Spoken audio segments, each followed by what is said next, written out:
Hello friends, આજે હું બનાવીશ ફરાળી ચેરો રાજગરાના લોટનો. એ લીધું છે મેં 1 વાટકી રાજગરો, અડધી વાટકી ખાંડ, ઘી અને મેં લીધું છે જાયફળ. ચાલો આપણે રેસીપી ચાલુ કરી લઈએ. મેં લીધું છે 3 ચમચી જેટલું ઘી. તો આપણે ઘી ગરમ થઈ જાય, ઓગળી જાય પછી આપણે નાખી દઈશું એમાં રાજગરાનો લોટ. ઘી ગરમ થઈ ગયું છે, આપણે નાખશું રાજગરાનો લોટ.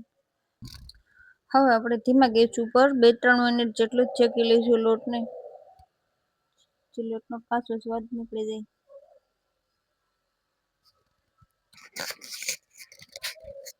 હવે આપણે આ 2-3 મિનિટ પછી નાખ્યું આપણે ગરમ પાણી. તો ગરમ પાણી મેં અડધી ગ્લાસ લીધું છે.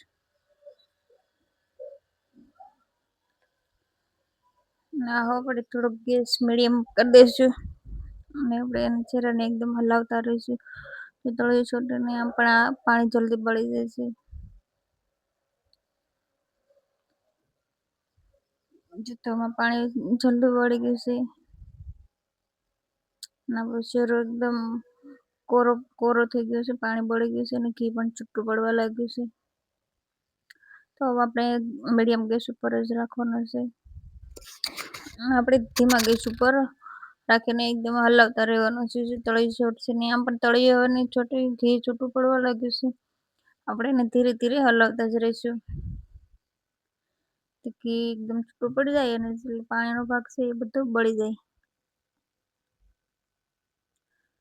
તો આપણે ઘી છૂટું પડી ગયું છે અને પાણી પણ બળી ગયું છે. તો આપણે નાખી દઈશું ખાંડ.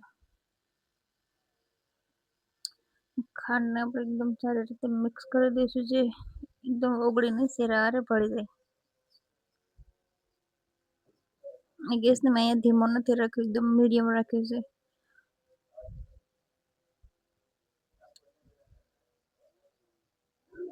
તો આપણે ખાંડ પણ ઓગળી ગઈ છે. હવે આપણે એમાં નાખી દઈશું ડ્રાયફ્રૂટ. તો ડ્રાયફ્રૂટ પણ આપણે મિક્સ કરી લઈએ શેરામાં.